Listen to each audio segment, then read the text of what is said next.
Comment séduire une femme quand on a 20 ans? On va pas se mentir, quand tu as 20 ans, 25 ans, c'est un âge où c'est assez compliqué parce que tu cumules beaucoup de, entre guillemets, handicap, inexpérience, jeunesse, peut-être que tu dépends encore de tes parents ou si tu dépends pas de tes parents, peut-être que tu viens juste de débuter ta carrière professionnelle, donc tu n'as pas beaucoup de moyens finalement pour vivre. Tu n'as pas spécialement de statut social puisque tu sors de l'adolescence et que tu es encore très jeune. T'as pas forcément non plus un corps d'Apollon parce que t'as pas des années de sport derrière toi, etc. Donc aujourd'hui, tu as un âge charnier que j'ai connu parce que oui, je suis passé par là. Et dans ce podcast, je vais te donner quelques clés hyper importantes à garder en tête pour que tu puisses maximiser l'effet de levier que tu as à ton âge, parce que tu vas voir que c'est une chance que tu as et je vais te donner les meilleures clés justement pour que tu puisses en profiter du mieux possible. Alors, la première chose que j'ai à te dire par rapport à ça, c'est vraiment hyper important que tu en prennes conscience. Écoute bien, note-le bien. La vingtaine, c'est une si ce n'est la meilleure période de ta vie. Ce sont les meilleures années de ta vie que tu es en train de vivre. Les années étudiantes ou les premières années quand tu démarres ta carrière professionnelle, c'est vraiment l'âge où tout est possible. Tu es jeune, tu as une énergie illimitée, il y a plein de possibilités. T'es pas obligé de dormir 12 heures par jour comme quand t'es plus âgé pour avoir de l'énergie. Donc vraiment, tu as des possibilités qui sont infinies. T'as pas d'engagement, t'es pas marié, t'as pas des enfants, t'as pas tous ces trucs-là. Donc en fait, tu es vraiment à l'âge où tu peux vivre les trucs les plus dingues de ta vie.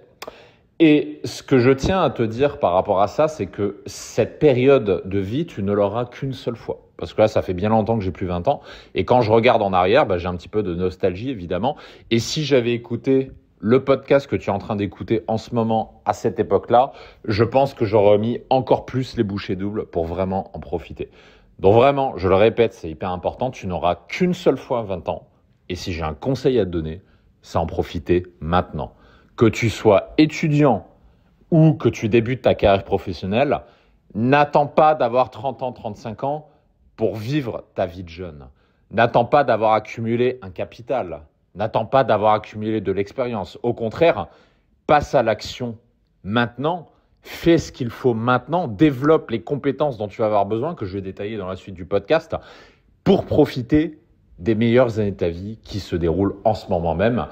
Et pour pas passer à côté. Parce que si tu passes à côté, ce que je peux te garantir, j'ai eu beaucoup de personnes qui ont été dans ce cas de figure, c'est que tu le regrettes. Donc, évite de tomber dans ce piège du regret et profites-en maintenant. Ça, c'est la première chose que je voulais te dire. La deuxième chose également que je voulais te dire par rapport à ça, il faut aussi en prendre compte. Je dis pas ça pour démoraliser, mais c'est vraiment pour faire un état des lieux complet de la situation, ce qui va permettre d'actionner la bonne solution en face. Quand on a 20 ans, naturellement, tu t'intéresses à des femmes qui ont entre 18 et 25 ans, grosso modo. Même si tu as 27, 28, 29 ans, tu t'intéresses globalement à cette tranche d'âge-là. Ce qui est important de comprendre dans cette tranche d'âge, c'est qu'il y a une profonde inégalité entre les hommes et les femmes. On va pas se mentir, quand tu es un mec, tu as 20 ans, tu n'as rien. Tu n'as rien, souvent. Ce que je te disais tout à l'heure, tu vois, tu n'as pas d'expérience, tu n'as pas de statut social, tu n'as peut-être même pas d'appart, ou alors tu en as un, mais bon, tu es juste locataire, tu n'es pas propriétaire. Si tu viens de démarrer ta carrière professionnelle, par exemple, chez DDP, on a beaucoup d'ingénieurs qui démarrent à 22, 23, 24 ans leur carrière professionnelle. Mais quand tu démarres ta carrière professionnelle, tu es encore un bébé, tu vois, quelque part, tu débutes. Et ça, c'est dans la situation dans laquelle tu es aujourd'hui. Et en face, les femmes que tu vises et les femmes que tu veux rencontrer, en fait, elles sont au maximum en termes d'opportunités de ce qu'elles pourront avoir dans leur vie. Tu le sais autant que moi, on va pas se mentir, une femme de 22 ans, elle peut avoir tout ce qu'elle veut. Tout. Et quand je dis tout, c'est tout. Je pense que j'ai pas besoin de t'expliquer pourquoi, tu le sais très bien. Il y a d'innombrables contenus là-dessus sur Internet et je pense que tu l'as déjà toi-même constaté. Une femme qui est belle et jeune n'a absolument rien à faire pour avoir des opportunités, pour avoir des cadeaux, pour avoir des mecs qui lui courent après, pour avoir des opportunités de rencontres, etc. Et donc, en fait, l'inégalité, elle est profonde parce que toi, tout est à faire, tout est à construire, Alors qu'une femme, elle a déjà tout alors qu'elle est encore jeune. Et il ne faut pas s'en énerver, il ne faut pas s'en offusquer. Tu connais ma vision chez DB parce que j'en parle beaucoup. Accepter le monde tel qu'il est, parce que ça ne changera pas, le monde est tel qu'il est, mais comprendre comment les choses fonctionnent pour que tu puisses te démarquer et tirer ton épingle du jeu. Ce qui va nous amener aux 2 points suivants, donc je vais enchaîner tout de suite sur le point numéro 3. Le problème que tu as aujourd'hui, c'est le problème de la poule et de l'œuf. Donc le problème de la poule et de l'œuf, qu'est-ce que c'est si tu vois pas ce que c'est qu'est-ce qui est venu en premier, la poule ou l'œuf? Parce que pour avoir un œuf, il faut avoir une poule. Mais une poule, elle vient d'un œuf. Donc, qui c'est qui vient en premier? Est-ce que c'est la poule ou est-ce que c'est l'œuf? Tu vois ce que je veux dire? Quand tu es un jeune homme, c'est pareil. Pour coucher, pour rencontrer des femmes, pour être en couple, il faut avoir de l'expérience. Mais pour avoir de l'expérience, il faut coucher avec des femmes. Donc, du coup, comment on fait? Tu vois? Comment on fait pour avoir de l'expérience? Pour coucher avec une femme, il faut avoir de l'expérience. Mais comme tu ne l'as pas fait, tu n'as pas d'expérience. Tu vois ce que je veux dire? C'est le problème de la poule et de l'œuf quand tu as 20 ans. Donc, par rapport à ça, il y a deux possibilités. Et ça, c'est un vrai choix stratégique que tu vas devoir faire parce que je vais y venir juste après.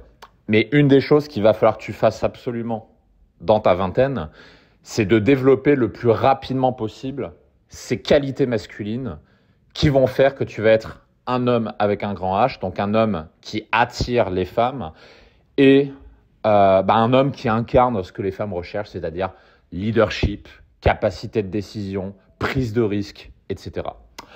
Et dans la vie d'un homme, tu t'en rendras compte avec le temps, parce que si tu à la vingtaine, tu n'es qu'au début de ta vie, tu verras que dans ta trentaine, quarantaine, etc., tu seras amené à prendre de grandes décisions dans ta vie. Mais déjà, dans ta vingtaine, il y a déjà une décision que tu dois prendre aujourd'hui. Et je vais te dire ce que c'est. Parce que pour résoudre ce problème de la poule et de l'œuf, tu n'as que 2 possibilités. La possibilité numéro 1, c'est... alors comment je pourrais expliquer ça? On va dire c'est l'approche stakhanoviste. Donc, c'est-à-dire de démerder seul, de sortir en soirée, etc. et d'aller te prendre des vents comme pas possible, des échecs comme pas possible et d'avoir pas mal de souffrance aussi par rapport à ça. Et d'avancer avec ça. Alors, je ne dis pas que ça ne marche pas. Moi, c'est ce que j'ai fait à l'époque, parce que à l'époque, donc en 2008, quand j'avais ton âge, c'était à cette époque-là, le matériel que tu trouves chez DDP en 2008 n'existait pas. Il y avait juste quelques livres, quelques bouquins, un forum sur lequel j'étais, mais en dehors de ça, il n'y avait rien. Tout ça n'existait pas. Donc en fait, je n'avais pas d'autre choix que de faire l'approche stakhanoviste, c'est-à-dire sortir en soirée, de me prendre des quantités de vent, mais infinies. Ce qui fait que, en fait, j'ai mis beaucoup de temps. J'ai perdu beaucoup de temps avant d'avoir de vrais résultats dans mes rencontres, avant d'avoir cette capacité de séduire et de conclure avec des femmes qui me plaisent pour profiter de ma vingtaine. Et c'est un peu un regret que j'ai honnêtement parce que après quelque part, voilà ce que je te disais juste avant, le matos de DP n'existait pas. Mais si c'était à refaire que ce matos existait, je peux te dire que direct, je signe pour m'en servir parce que ça va me faire gagner de précieuses années pour que je puisse encore plus m'éclater dans ma vingtaine, tu vois. Donc ça, c'est la première possibilité. La deuxième possibilité, c'est de prendre l'autoroute pour construire ses compétences masculines dès maintenant, le plus rapidement possible, et pas avoir à te prendre des tartes dans la gueule pendant des années pour que tu puisses, à développer ces qualités. Parce que c'est long, parce que c'est douloureux, parce que personne aime se prendre des échecs dans la figure. Je peux te dire que quand tu te prends des échecs amoureux, parce que tu as fait une erreur et que tu étais tout seul, la tête dans le guidon, livré à toi-même, et que c'était une femme, enfin, je m'en rappelle encore, la première fois que ça m'est arrivé, j'avais à peine 20 ans, la première fois que ça m'est arrivé. J'ai eu un échec amoureux, mais violent, et il y avait personne qui était avec moi pour m'aider à cette époque-là.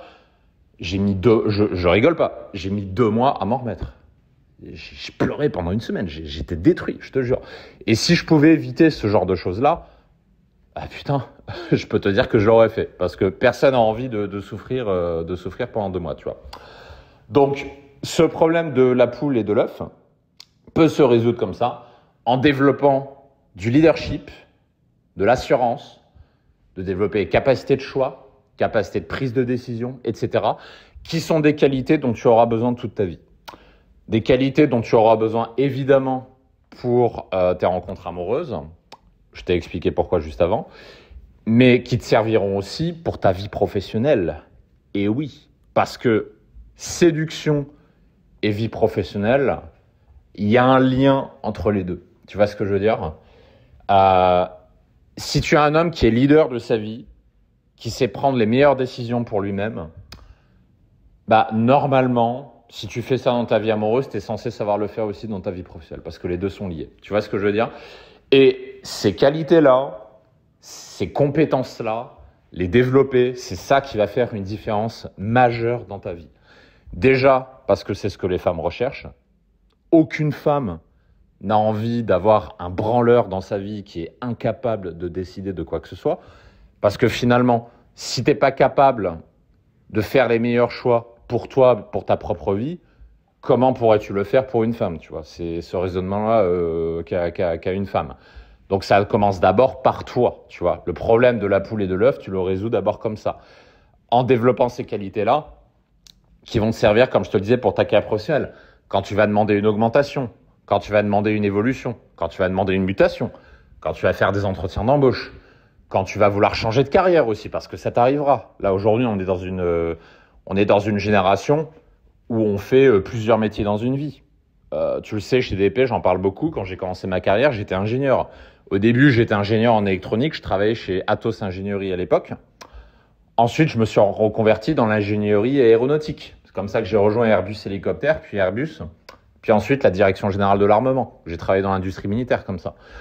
Et là, aujourd'hui, je dirige DDP, qui est une des marques que je dirige, sur un domaine de la séduction, tu vois, ce qui n'a absolument rien à voir avec ce que je faisais avant. Et c'est très probable que dans 10-15 ans, je fasse complètement autre chose. Ça, c'est tout à fait possible. Mais en fait, finalement, développer ces qualités te permet d'avoir une abondance de choix dans ta vie amoureuse, parce que grâce à ces qualités, parce qu'un homme qui est leader de sa vie, il a le choix vis-à-vis des femmes. Donc non seulement tu es en abondance dans ta vie amoureuse, mais tu l'es aussi dans ta carrière professionnelle. Parce que je peux te garantir que si tu bosses ta confiance en toi et ton leadership maintenant, ça va t'aider dans ta carrière, ça va te rapporter beaucoup d'argent. Ai-je besoin de t'expliquer le bénéfice que tu vas pouvoir tirer à négocier, je ne sais pas, 15% d'augmentation avec ton patron, grâce à ces qualités de confiance en soi et de leadership. Tu vois ce que je veux dire ? Donc en fait, les bénéfices sont immenses. Et petit truc qu'il faut bien garder en tête, et c'est là que se trouve ton avantage concurrentiel, là, ce que je suis en train de te dire, il y a peu de mecs de ton âge qui le comprennent. Ça, je peux te le dire. Et c'est une bonne nouvelle. Pourquoi c'est une bonne nouvelle ? Parce que ça veut dire que si tu fais partie des rares personnes de ton âge à développer maintenant ces qualités, bah non seulement tu vas pouvoir en profiter avec tous les bénéfices que je t'ai expliqués précédemment, mais en plus de ça, tu vas passer directement au-dessus de tout le monde parce que les autres branleurs de ton âge, ils font pas ce boulot. Et si toi tu le fais, bah je te fais pas un dessin, tu devines l'abondance d'opportunités que ça va te rapporter. Que ce soit dans tes rencontres, que ce soit dans ta carrière, que ce soit aussi dans ta vie sociale. Et encore une fois, on n'a qu'une seule fois 20 ans dans sa vie, d'où ma recommandation de le faire maintenant. C'est ça que je peux te dire avec le retour d'expérience. Voilà les quelques clés que je pouvais te développer pour la vingtaine. Et si tu souhaites anticiper la suite, pour quand tu auras 30 ans, 40 ans, tu peux écouter la suite de cette série de podcasts, comment séduire à 20 ans, 30 ans, 40 ans, etc. Comme ça, tu vois un petit peu ce qui t'attend en fonction des différents âges.